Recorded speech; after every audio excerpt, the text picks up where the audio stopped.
the richest man in Babylon. Chapter 4. Meet the Goddess of Good Luck. Babylonian proverb. If a man be lucky, there is no foretelling the possible extent of his good fortune. Pitch him into the Euphrates, and like as not he will swim out with a pearl in his hand. The desire to be lucky is universal. It was just as strong in the breasts of men 4,000 years ago in ancient Babylon as it is in the hearts of men today.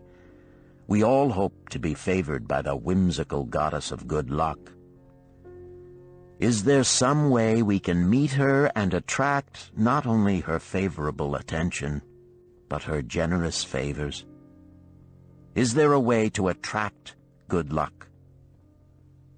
That is just what the men of ancient Babylon wished to know. It is exactly what they decided to find out. They were shrewd men and keen thinkers. That explains why their city became the richest and most powerful city of their time. In that distant past, they had no schools or colleges. Nevertheless, they had a center of learning, and a very practical one it was. Among the towered buildings in Babylon was one that ranked in importance with the palace of the king, the hanging gardens, and the temples of the gods. You will find scant mention of it in the history books, more likely no mention at all, yet it exerted a powerful influence upon the thought of that time. This building was the temple of learning, where the wisdom of the past was expounded by voluntary teachers, and where subjects of popular interest were discussed in open forums. Within its walls, all men met as equals. The humblest of slaves could dispute with impunity the opinions of a prince of the royal house. Among the many who frequented the Temple of Learning was a wise rich man named Arkad, called the richest man in Babylon. He had his own special hall where almost any evening a large group of men, some old, some very young, but mostly middle-aged, gathered to discuss and argue interesting subjects. Suppose we listen in to see whether they knew how to attract good luck. The sun had just set like a great red ball of fire shining through the haze of desert dust when Arkad strolled to his accustomed platform. Already full 80 men were awaiting his arrival, reclining on their small rugs spread upon the floor. More were still arriving. "What shall we discuss this night?" Arkad inquired. After a brief hesitation, a tall cloth weaver addressed him, arising as was the custom. "I have a subject I would like to hear discussed, yet hesitate to offer, lest it seem ridiculous to you, Arkad, and my good friends here." Upon being urged to offer it, both by Arkad and by calls from the others, he continued, "This day I have been lucky, for I have found a purse in which there are pieces of gold. To continue to be lucky is my great desire. Feeling that all men share with me this desire, I do suggest we debate how to attract good luck, that we may discover ways it can be enticed to one." "A most interesting subject has been offered," Arkad commented. "One most worthy of our discussion. To some men, good luck bespeaks but a chance happening that, like an accident, may befall one without purpose or reason. Others do believe that the instigator of all good fortune is our most bounteous goddess Ashtar, ever anxious to reward with generous gifts those who please her. Speak up, my friends, what say you? Shall we seek to find if there be means by which good luck may be enticed to visit each and all of us?" "Yea, yea, and much of it," responded the growing group of eager listeners.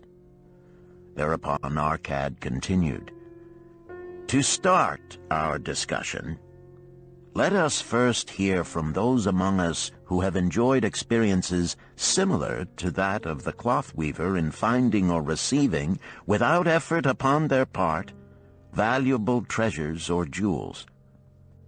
There was a pause in which all looked about, expecting someone to reply, but no one did.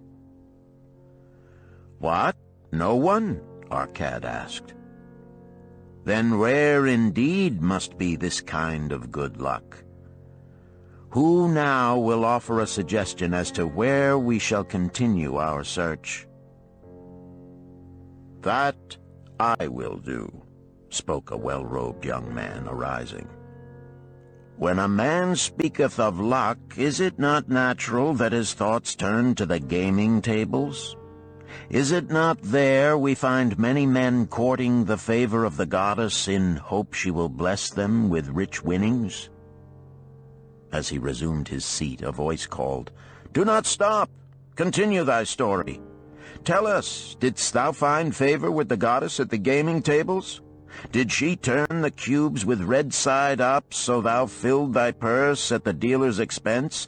Or did she permit the blue sides to come up, so the dealer raked in thy hard-earned pieces of silver?"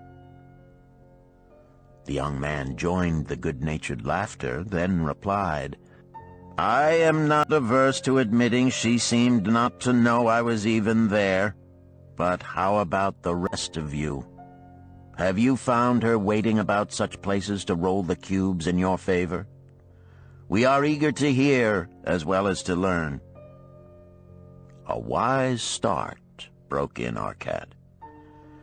"We meet here to consider all sides of each question. To ignore the gaming table would be to overlook an instinct common to most men, the love of taking a chance with a small amount of silver in the hope of winning much gold." "That doth remind me of the races but yesterday," called out another listener.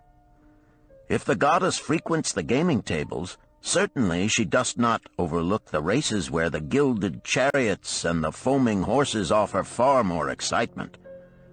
Tell us honestly, Arkad, didst she whisper to you to place your bet upon those gray horses from Nineveh yesterday? I was standing just behind thee, and could scarce believe my ears when I heard thee place thy bet upon the grays. Thou knowest as well as any of us that no team in all Assyria can beat our beloved bays in a fair race. Didst the goddess whisper in thy ear to bet upon the grays, because at the last turn the inside black would stumble and so interfere with our bays that the grays would win the race and score an unearned victory?" Arkad smiled indulgently at the banter. "What reason have we to feel the good goddess would take that much interest in any man's bet upon a horse race? To me, she is a goddess of love and dignity, whose pleasure it is to aid those who are in need and to reward those who are deserving. I look to find her, not at the gaming tables or the races where men lose more gold than they win, but in other places where the doings of men are more worthwhile and more worthy of reward.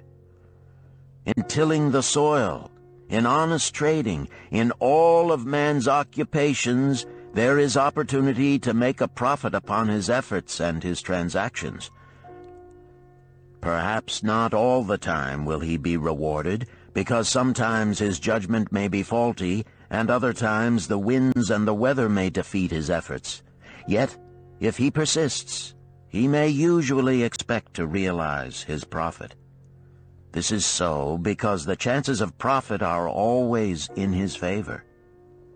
But when a man playeth the games, the situation is reversed, for the chances of profit are always against him, and always in favor of the gamekeeper.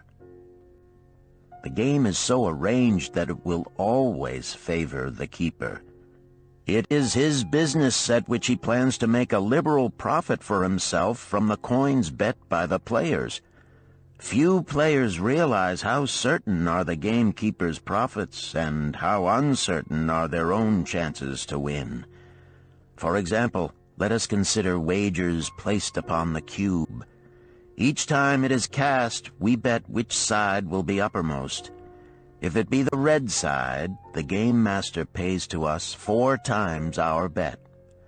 But if any other of the 5 sides come uppermost, we lose our bet. Thus, the figures show that for each cast we have 5 chances to lose, but because the red pays 4 for 1, we have 4 chances to win. In a night's play, the game master can expect to keep for his profit 1/5 of all the coins wagered. Can a man expect to win more than occasionally against odds so arranged that he should lose 1/5 of all his bets? Yet some men do win large sums at times, volunteered one of the listeners. Quite so, they do, Arkad continued. Realizing this, the question comes to me whether money secured in such ways brings permanent value to those who are thus lucky. Among my acquaintances are many of the successful men of Babylon, yet among them I am unable to name a single one who started his success from such a source. You who are gathered here tonight know many more of our substantial citizens. To me, it would be of much interest to learn how many of our successful citizens can credit the gaming tables with their start to success.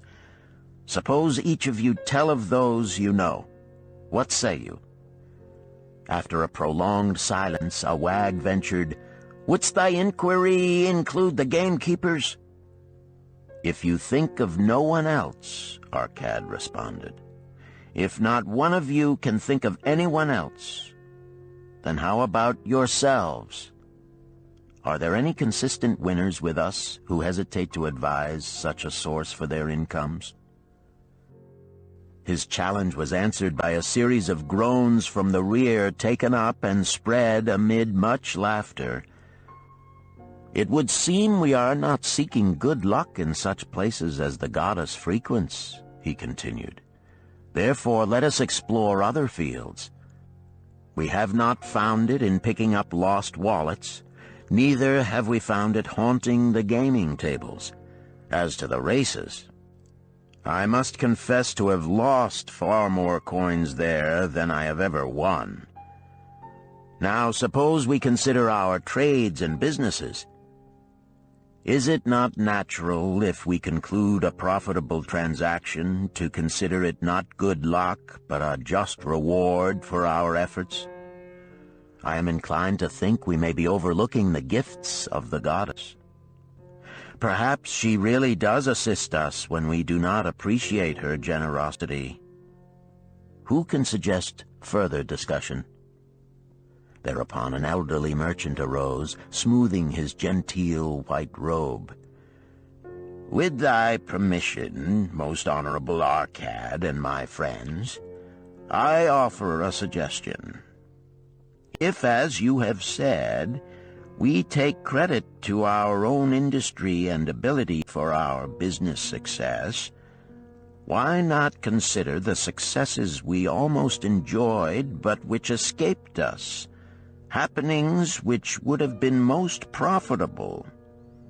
They would have been rare examples of good luck if they had actually happened. Because they were not brought to fulfillment, we cannot consider them as our just rewards. Surely many men here have such experiences to relate." "Here is a wise approach," Arkad approved. "Who among you have had good luck within your grasp only to see it escape?" Many hands were raised, among them that of the merchant. Arkad motioned to him to speak.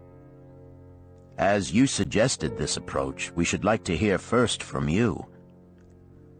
"I will gladly relate a tale," he resumed, "that doth illustrate how closely unto a man good luck may approach, and how blindly he may permit it to escape, much to his loss and later regret. Many years ago, when I was a young man, just married and well started to earning, My father did come one day and urge most strongly that I enter upon an investment. The son of one of his good friends had taken notice of a barren tract of land not far beyond the outer walls of our city. It lay high above the canal where no water could reach it. The son of my father's friend devised a plan to purchase this land, build 3 large water wheels that could be operated by oxen, and thereby raise the life-giving waters to the fertile soil. This accomplished, he planned to divide it into small tracts and sell to the residents of the city for herb patches. The son of my father's friend did not possess sufficient gold to complete such an undertaking. Like myself, he was a young man earning a fair sum. His father, like mine, was a man of large family and small means. He therefore decided to interest a group of men to enter the enterprise with him. The group was to comprise 12, each of whom must be a money earner and agree to pay 1/10 of his earnings into the enterprise until the land was made ready for sale. All would then share justly in the profits in proportion to their investment. Thou, my son, bespoke my father unto me, art now in thy young manhood. It is my deep desire that thou begin the building of a valuable estate for thyself, that thou mayest become respected among men. I desire to see thou profit from a knowledge of the thoughtless mistakes of thy father. This do I most ardently desire, my father, I replied. Then this do I advise.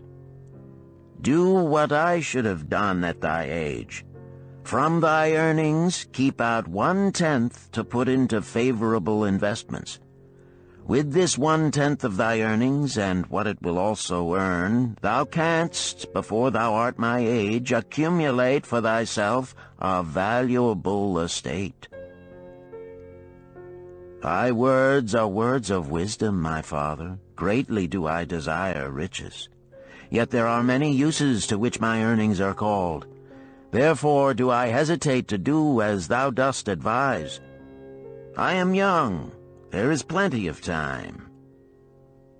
So I thought at thy age, yet behold, many years have passed, and I have not yet made the beginning. We live in a different age, my father. I shall avoid thy mistakes. Opportunity stands before thee, my son. It is offering a chance that may lead to wealth. I beg of thee, do not delay. Go upon the morrow to the son of my friend, and bargain with him to pay 10% of thy earnings into this investment. Go promptly upon the morrow. Opportunity waits for no man. Today it is here, soon it is gone, therefore delay not. In spite of the advice of my father, I did hesitate. There were beautiful new robes just brought by the tradesmen from the east, robes of such richness and beauty my good wife and I felt we must each possess one. Should I agree to pay 1/10 of my earnings into the enterprise, we must deprive ourselves of these and other pleasures we dearly desired. I delayed making a decision until it was too late, much to my subsequent regret. The enterprise did prove to be more profitable than any man had prophesied. This is my tale, showing how I did permit good luck to escape. In this tale, we see how good luck waits to come to that man who accepts opportunity, commented a swarthy man of the desert. To the building of an estate, there must always be the beginning. That start may be a few pieces of gold or silver which a man diverts from his earnings to his first investment. I, myself, am the owner of many herds. The start of my herds I did begin when I was a mere boy, and did purchase with 1 piece of silver a young calf. This, being the beginning of my wealth, was of great importance to me. To take his first start to building an estate is as good luck as can come to any man. With all men, that first step, which changes them from men who earn from their own labor to men who draw dividends from the earnings of their gold, is important. Some fortunately take it when young and thereby outstrip in financial success those who do take it later, or those unfortunate men, like the father of this merchant, who never take it. Had our friend the merchant taken this step in his early manhood when this opportunity came to him, this day he would be blessed with much more of this world's goods. Should the good luck of our friend the cloth weaver cause him to take such a step at this time, it will indeed be but the beginning of much greater good fortune. "Thank you. I like to speak also," a stranger from another country arose. "I am a Syrian. Not so well do I speak your tongue. I wish to call this friend, the merchant, a name. Maybe you think it not polite, this name. Yet I wish to call him that. But alas, I not know your word for it. If I do call it in Syrian, you will not understand. Therefore, please, some good gentleman, tell me that right name you call man who puts off doing those things that mighty good for him." "Procrastinator!" called a voice. "That's him!" shouted the Syrian, waving his hands excitedly. "He accepts not opportunity when she comes. He waits. He says, I have much business right now. By and by I talk to you. Opportunity she will not wait for such slow fellow. She thinks if a man desires to be lucky, he will step quick. Any man who not step quick when opportunity comes, he big procrastinator like our friend, this merchant." The merchant arose and bowed good-naturedly in response to the laughter. "My admiration to thee, stranger within our gates, who hesitates not to speak the truth." And now let us hear another tale of opportunity. "Who has for us another experience?" demanded Arkad. "I have," responded a red-robed man of middle age. "I am a buyer of animals, mostly camels and horses. Sometimes I do also buy the sheep and goats. The tale I am about to relate will tell truthfully how opportunity came one night when I did least expect it. Perhaps for this reason I did let it escape. Of this you shall be the judge. Returning to the city one evening after a disheartening 10 days' journey in search of camels, I was much angered to find the gates of the city closed and locked. While my slaves spread our tent for the night, which we looked to spend with little food and no water, I was approached by an elderly farmer who, like ourselves, found himself locked outside. "Honored sir," he addressed me, "from thy appearance I do judge thee to be a buyer. If this be so, much would I like to sell to thee the most excellent flock of sheep just driven up. Alas, my good wife lies very sick with the fever. I must return with all haste. Buy thou my sheep, that I and my slaves may mount our camels and travel back without delay." So dark it was that I could not see his flock, but from the bleating I did know it must be large. Having wasted 10 days searching for camels I could not find, I was glad to bargain with him. In his anxiety, he did set a most reasonable price. I accepted, well knowing my slaves could drive the flock through the city gates in the morning and sell at a substantial profit. The bargain concluded, I called my slaves to bring torches that we might count the flock which the farmer declared to contain 900. I shall not burden you, my friends, with a description of our difficulty in attempting to count so many thirsty, restless, milling sheep. It proved to be an impossible task. Therefore, I bluntly informed the farmer I would count them at daylight and pay him then. "Please, most honorable sir," he pleaded, "pay me but 2/3 of the price tonight, that I may be on my way. I will leave my most intelligent and educated slave to assist to make the count in the morning. He is trustworthy, and to him thou canst pay the balance." But I was stubborn and refused to make payment that night. Next morning, before I awoke, the city gates opened and 4 buyers rushed out in search of flocks. They were most eager and willing to pay high prices because the city was threatened with siege and food was not plentiful. Nearly 3 times the price at which he had offered the flock to me did the old farmer receive for it. Thus was rare good luck allowed to escape. "Here is a tale most unusual," commented Arkad. "What wisdom doth it suggest?" "The wisdom of making a payment immediately when we are convinced our bargain is wise," suggested a venerable saddle-maker. "If the bargain be good, then dost thou need protection against thy own weaknesses as much as against any other man. We mortals are changeable. Alas, I must say more apt to change our minds when right than wrong. Wrong, we are stubborn indeed. Right, we are prone to vacillate and let opportunity escape. My first judgment is my best. Yet always have I found it difficult to compel myself to proceed with a good bargain when made.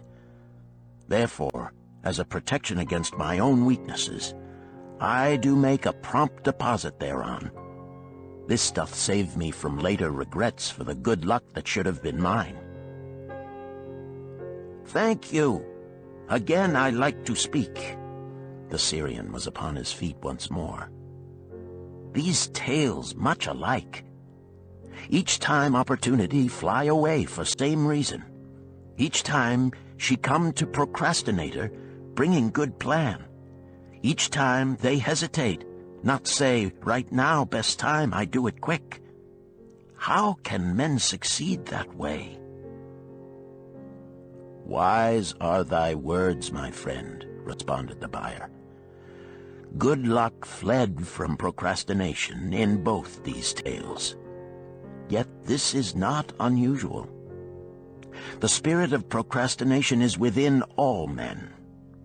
We desire riches, yet how often, when opportunity doth appear before us, that spirit of procrastination from within doth urge various delays in our acceptance. In listening to it, we do become our own worst enemies. In my younger days, I did not know it by this long word our friend from Syria doth enjoy.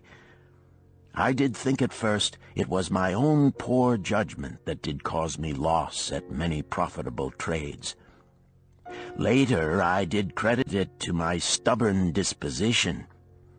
At last I did recognize it for what it was, a habit of needless delaying where action was required, action prompt and decisive.